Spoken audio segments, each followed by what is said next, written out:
PowerPlayChess, brought to you in association with Kagi. You might have seen my last video where I featured some positions from this book, Zwischenzug, there we go, by Natasha Regan and Matt Ball. It's just out. Very entertaining book, very instructive as well.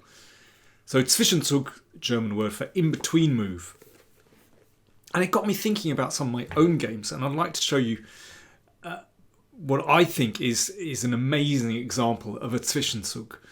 So this was played in the 4NCL, that's the UK National League. I was playing white. It was in 2006. I was still playing a bit of chess in those days. I was playing white, and my opponent was Bernard Cafferty, who's a stalwart of the English chess scene. Apart from his feats on the chessboard, a noted journalist, editor and author. Right, I played g3, yeah, and we quickly transpose into a kind of reti. And this system that Bernard plays is very reliable. Basically, after d3, black is going to play like this and play e5. And, I mean, I've got a lot of experience playing this with black, and I think black is already doing fine. So I had a few games playing d4, so obviously prevents black advancing with e5 after knight d7, knight d2, and now rook e1. It's a funny little move, but basically white is going to get in e4. And at this point, most games go bishop e7 and then e4, and this is very typical. For example, and white is very slightly better. I mean, it's a very comfortable position for white. I mean, black is very solid too, but I rather like this. It's quite strategic. But here, Bernard played c5. Now, that's a little bit unusual. So, given that I haven't really put any pawns in the middle, he decides, fine, I'm going to challenge the centre. But there is a problem with that, because after e4, this diagonal is softened with the advance of the c-pawn. And already I think this is a little bit dangerous for black. So he took here, and I took on d5 and played knight b3. So, for example, if black plays a normal move like bishop e7, then queen d4 hits that one, and it hits that one, and you know this one is vulnerable as well, so it's already quite nice for white. So bishop b4 played.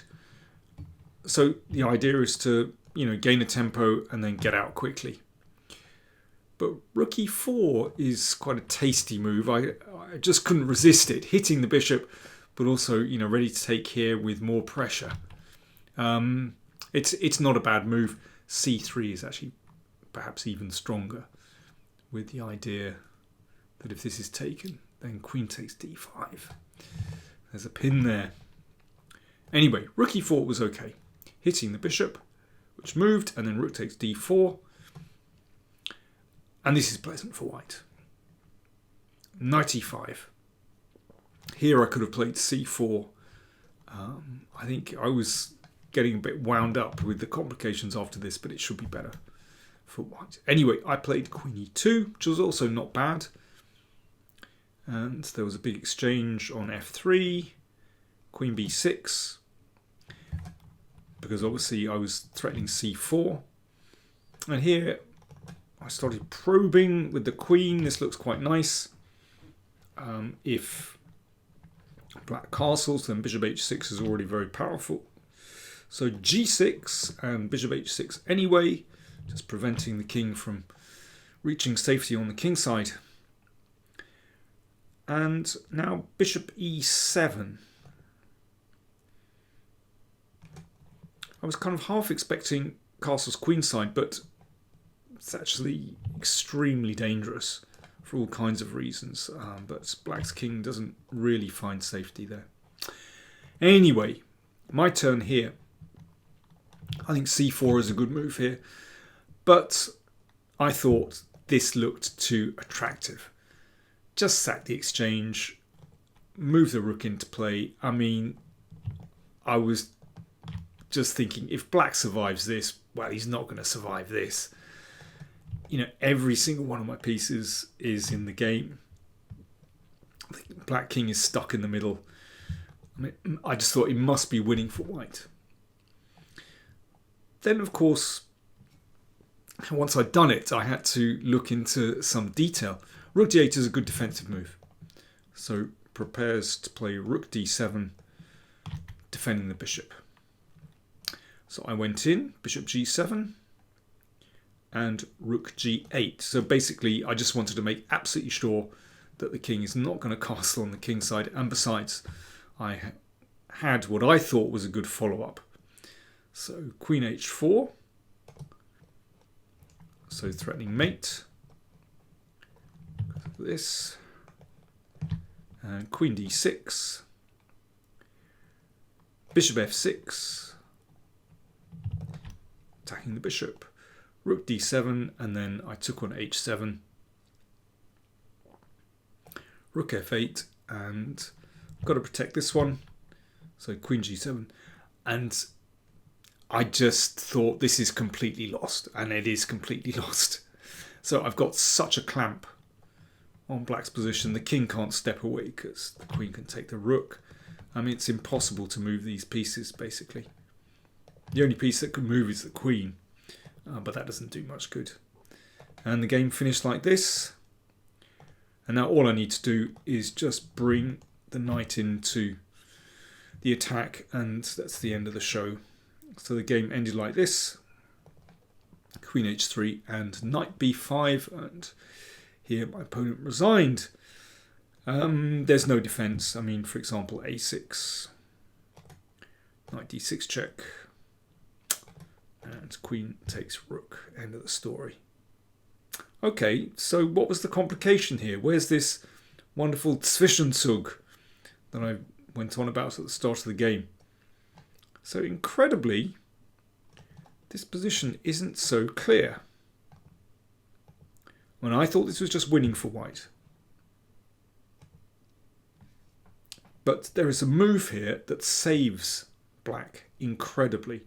And in fact, once I got to this position, and I played queen h4, and actually I saw the move.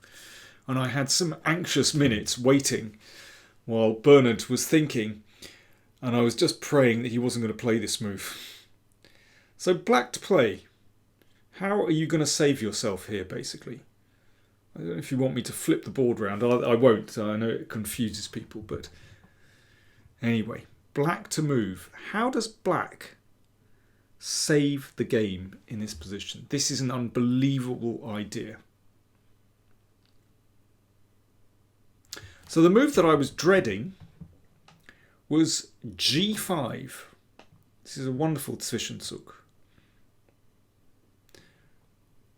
So let's just see what happens if queen takes. So mate is threatened still. And rook d7. But there's the difference now is that this pin is really annoying. And when the queen steps away, then black just keeps offering an exchange of queens. Now, an exchange of queens will be absolutely fine for black. Black is the exchange up after all. And after queen d4, you just keep chasing the queen. Queen f6, queen c6. And basically that's going to be a draw. Okay. So, in a sense, that's kind of the easy variation. But what about queen takes pawn? I mean, g5 looks absolutely nonsensical. This is surely even worse than the game continuation. But no, here is the trick. Here is the move you have to see. Queen g6.